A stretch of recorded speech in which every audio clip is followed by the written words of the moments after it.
ہاں امرأۃ العزیز تراود فتاہا عن نفسی، عزیز کی بیوی اپنے غلام پر ڈورے ڈال رہی ہے.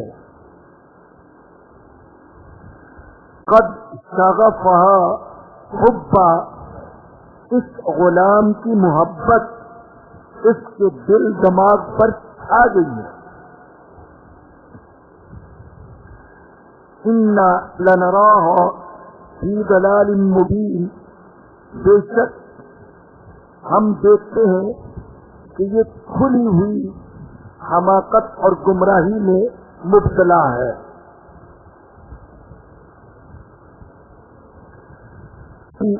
جو محبت تھی اور جو عشق تھا حضرت یوسف علیہ السلام کے ساتھ، تو مصر کے جو بڑے خاندان تھے، اونچی سوسائٹی کے لوگ، ان خاندانوں میں اس عشق کا اور حضرت یوسف علیہ السلام کے حسن کا تذکرہ شروع ہو گیا، اور ان خاندانوں کی عورتوں نے یوسف علیہ السلام کو دیکھنے کی خواہش ظاہر کی.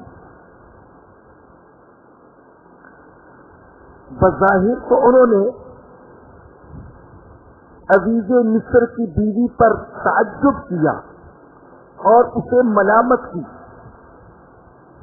کہ کیسی عورت ہے، کتنے بڑے آدمی کی بیوی ہے اور فریفتہ ہو گئی ہے اپنے غلام پر، اپنے گھر کے خادم پر. بظاہر ملامت کے الفاظ تھے، لیکن خود اپنے دل میں ان کے یوسف علیہ السلام کی محبت تھی، اور یوسف علیہ السلام کو وہ دیکھنا بھی چاہتی تھی اور اپنے قریب متوجہ کرنا بھی چاہتی تھی.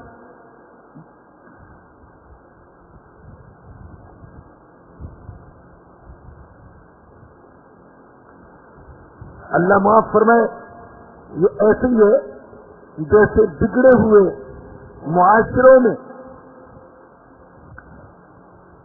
جو خوبصورت نوجوان ہوتے ہیں تو کئی بے حیا عورتیں ان پر مرتی ہیں، اور ان میں سے ہر ایک اسے اپنی طرف متوجہ کرنا چاہتی ہے. کھلاڑیوں میں دیکھیں، فنکاروں میں دیکھیں، گلوکاروں میں دیکھیں، اور یہ اس کو محبت کی اسٹوریاں اور کہانیاں رسالوں میں بھی چھپتی ہیں اور میڈیا سے نشر ہوتی ہیں. تو یہی حال مصر کا تھا. تو بڑے خاندانوں کی عورتوں نے بظاہر تو زلیخا پر لان تان کی کہ کیسی عورت ہے، اپنے غلام پر مرتی ہے، لیکن خود ان کے اپنے دل بھی گندے تھے.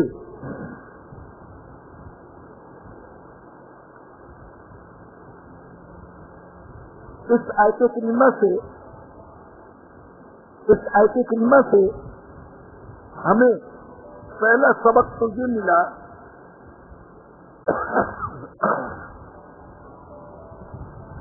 کہ تجسس یہ انسان کی فطرت میں ہے. انسان جو نہیں جانتا اس کو جاننا چاہتا ہے. جیسے کہ یہ عورتیں جاننا چاہتی تھی حقیقت کیا ہے، یوسف کیسا ہے، اس کو دیکھے تو صحیح. اور دوسری بات جو اس آیت کریمہ سے حاصل ہوئی وہ یہ کہ بری خبر بہت جلدی پھیل جاتی ہے، خاص طور پر ایسی خبر جس کے پیچھے عورتیں ہوں وہ تو بہت ہی جلدی پھیلتی ہے. تو مشہور ہے لوگوں میں کہ اگر کسی بات کو پھیلانا مقصد ہو تو کسی عورت کو بتا دو اور ساتھ یہ بھی تاکید کر دو کہ دیکھو کسی کو بتانا نہیں ہے. جب تاکید کرو گے کہ کسی کو بتانا نہیں تو وہ ضرور بتائے گی اور جس کو بتائے گی اس کو تاکید کرے گی دیکھو آگے کسی کو نہیں بتانا بہن, یہ بڑی راز کی بات ہے. کہے گی نہیں میں تو ایسی جل گزری ہوں, میں بالکل نہیں بتاؤں گی. لیکن تھوڑی دیر میں اس کے دل میں بھی اس کے پیٹ میں مروڑ اٹھیں گے اور وہ کسی اور کو بتائے گی کسی تاکید کے ساتھ کہ کسی اور کو بتانا نہیں ہے. تو تھوڑی ہی دیر میں پورے محلے میں وہ خبر پھیل جائے گی. تو یہ جو خبر تھی زلیخا کے اس کو محبت کی بہت جلدی پھیل گئی. اور تیسری بات جو اس آیت کریمہ سے ہمیں معلوم ہوتی ہے وہ یہ کہ آج کی جو مغربی تہذیب ہے اس کو دیکھ کر اس وقت کی مصری تہذیب سمجھ میں آتی ہے کہ جو کچھ آج مغربی تہذیب میں ہو رہا ہے بہت پہلے یہ مصری تہذیب میں بھی ہوتا تھا.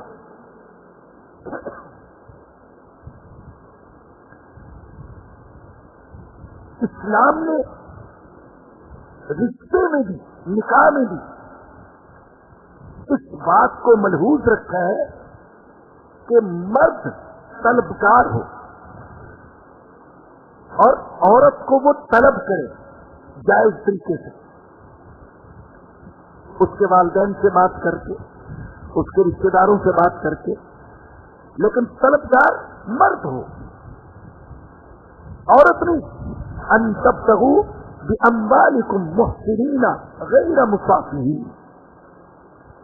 لیکن جو گندی تہذیب ہے اس میں مرد مطلوب بن جاتا ہے, عورتیں طلبگار بن جاتی ہیں, عورتیں اسے کو لڑاتی پھرتی ہیں, وہ اپنے لیے کوئی دوست تلاش کرتی پھرتی ہیں.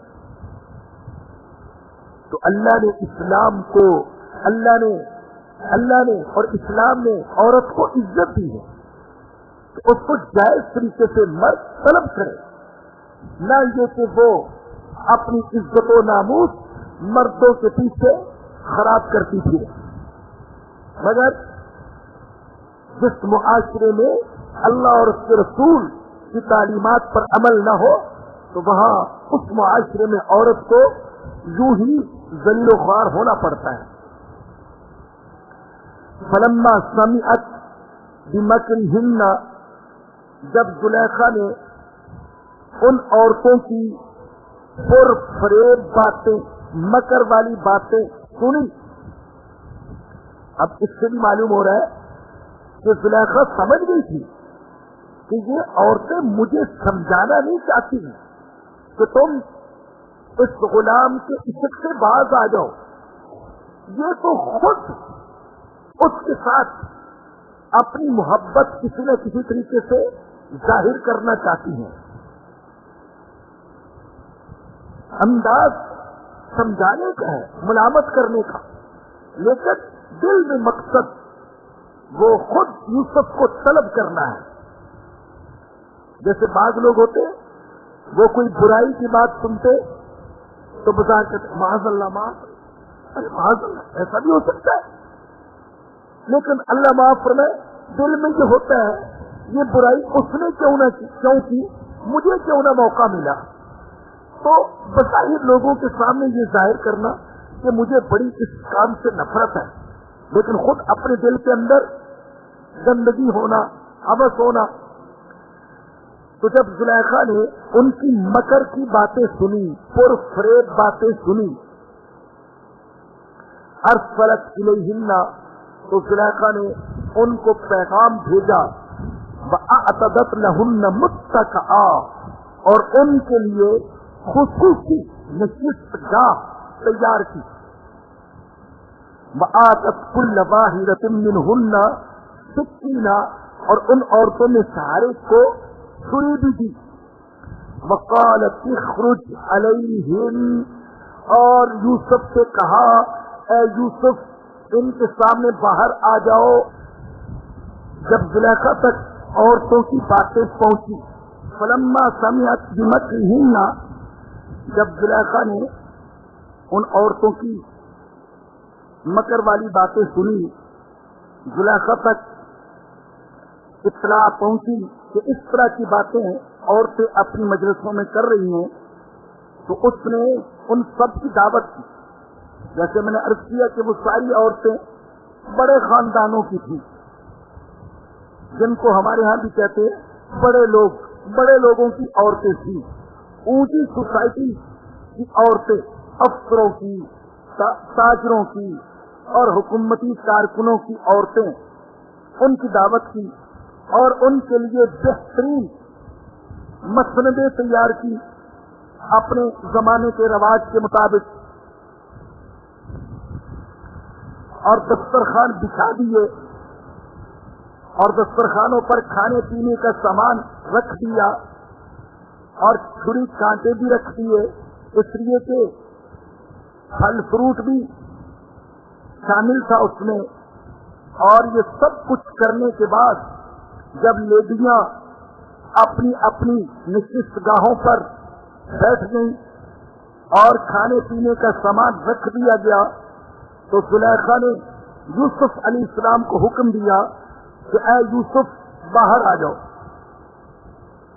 اللہ اکبر ہے. تو یوسف علیہ السلام اس انداز سے باہر آئے کہ نظریں جھکی ہوئی، سر سے پاؤں تک حیا نے ان کو اپنے گھیرے میں لیا ہوا. شرمیلا انداز، نظروں کی حفاظت کرتے ہوئے اور سنجیدگی اور باوقار طریقے سے قدم اٹھاتے ہوئے باہر تشریف لائے، اور ان کے سامنے مصر کی انتہائی خوبصورت عورتیں بن سنور کر بیٹھی ہوئی. آپ جانتے ہیں یہ میک اپ تو ایسی چیز ہے، بوڑھی کو بھی جوان بنا دیتا ہے اور بدصورت کو بھی خوبصورت بنا دیتا ہے.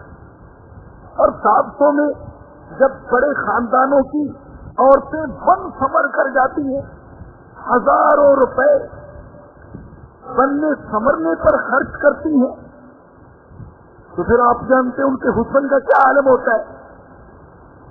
بیچارے جو لوگ ان کی حقیقت کو نہیں جانتے وہ مرتے پھرتے ہیں، اور اگر وہ منہ دھو لے تو پتہ چلے کہ منہ میں دانت بھی نہیں ہے بیچاری کے. اب سامنے حسینان مصر بیٹھی ہوئی بن سنور کر، برقیلے کپڑے پہن کر، یوسف کو متوجہ کرنے کے لیے ہر ایک تیار. اور یوسف علیہ السلام نے نظر اٹھائی ہی نہیں. اللہ اکبر. ان عورتوں نے ایسا باحیا حسین کہاں دیکھا تھا. ایک تو انسان میں تو حسن ہوتا ہے کہ ناک اچھی ہے، آنکھیں خوبصورت ہیں، بڑی بڑی ہیں، رنگ گورا ہے، کئی چیزیں ہیں، پلکیں لمبی ہیں، لیکن خود حیا یہ حسن میں اضافہ کرنے والی چیز ہے. خدا کی قسم، بے حیا مرد اور عورت کے چہرے پر حسن نہیں ہوتا. جو عورت بے حیا ہوگی، کتنی خوبصورت کیوں نہ ہو، اس کے آزاد کتنے ہی متناسب کیوں نہ ہو، خدا کی قسم اس کے اندر حسن نہیں ہوتا. جو حسن با پردہ اور با حیا عورت کے اندر ہے، جس کی نظر اٹھتی نہ ہو اور جس کا چہرہ ہر کسی کے لیے نہ ہو، تو اس کو اللہ پاک خاص حسن دیتا ہے. تو یوسف علیہ السلام تو خاندان نبوت کے فرض تھے، حیا والے. ان عورتوں نے ایسا حسین اور ایسا باحیا نوجوان آج تک دیکھا نہیں تھا. اور جب دیکھا یوسف علیہ السلام کو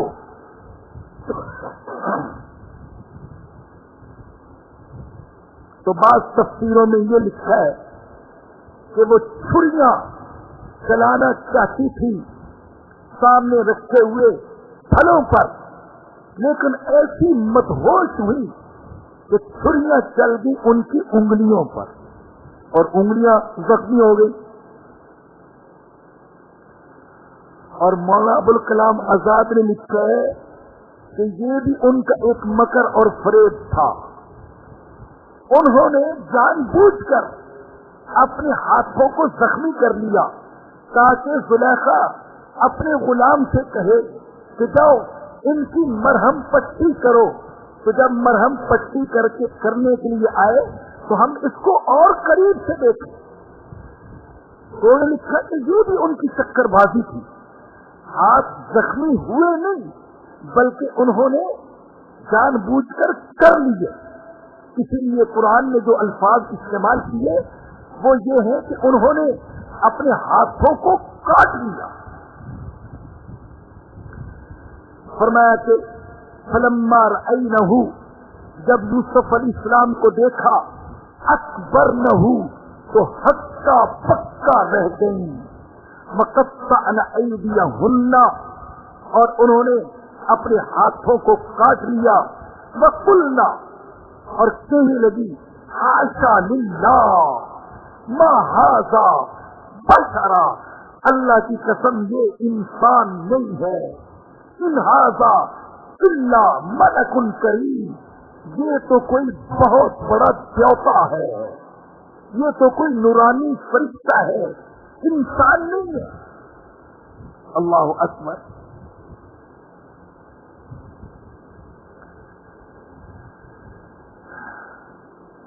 یہاں یہ بھی عرض کر دوں، یہ کہہ دینا مناسب لگتا ہے کہ یہ خواتین تو حضرت یوسف علیہ السلام کو دیکھ رہی تھی، لیکن حضرت یوسف علیہ السلام کی نظر کسی کی طرف بھی نہیں اٹھی. اس چیز نے ان کو اور پاگل کر دیا. عجیب آدمی ہے، دیکھتے ہی نہیں. حالانکہ آج کی زبان میں یوں سمجھے کہ یوسف کے سامنے مصر کی کریم جمع ہے اور یوسف دیکھ ہی نہیں رہا. تو جس کے دل میں اللہ کا خوف ہوتا ہے اس کے سامنے سارے شہر اور ملک کے حسینوں کو جمع کر دیا جائے تو اس کی نظر بہکتی نہیں ہے. اور سچے مومن کی شان یہ ہے کہ وہ ایسے موقع پر اپنی نظروں کی حفاظت کر کے رہے، اپنی نظروں کو جھکا کر رکھے. یہ سچے مومن کی علامت ہے. اس لیے کہ اللہ کا بھی حکم ہے اور اللہ کے نبی کا بھی حکم کہ اپنی نظروں کی حفاظت کرو. اللہ نے قرآن میں کہا میرے نبی ایمان والے مردوں اور ایمان والی عورتوں سے کہتے کہ اپنی نظروں کی حفاظت کریں، اپنی نظروں کو جھکا کر رکھیں اور شرمگاہوں کی حفاظت کریں. پہلے حکم دیا نظر کو جھکانے کا اور پھر حکم دیا شرمگاہ کی حفاظت کا. کیوں؟ اس لیے کہ جو نظر جھکاتا ہے اس کے لیے شرمگاہ کی حفاظت آسان ہو جاتی ہے، لیکن جو نظر لڑاتا ہے اس کے لیے پھر بدکاری سے بچنا بہت مشکل ہوتا ہے. اور یہ حکم اللہ کا مردوں کے لیے بھی ہے اور عورتوں کے لیے بھی ہے. اور اسی طریقے سے سورہ مومن میں اللہ نے فرمایا یعلم خائنۃ الاعین وما تخفی الصدور، جو تمہاری نظروں کی خیانت اور چوری ہے اور جو کچھ تمہارے دلوں میں باتیں چھپی ہوئی ہیں اللہ ان کو جانتا ہے. تمہاری نظروں کی خیانت، تمہاری نظروں کی چوری ہو سکتا ہے تمہارے قریبی دوستوں کو معلوم نہ ہو لیکن اللہ کو معلوم ہے.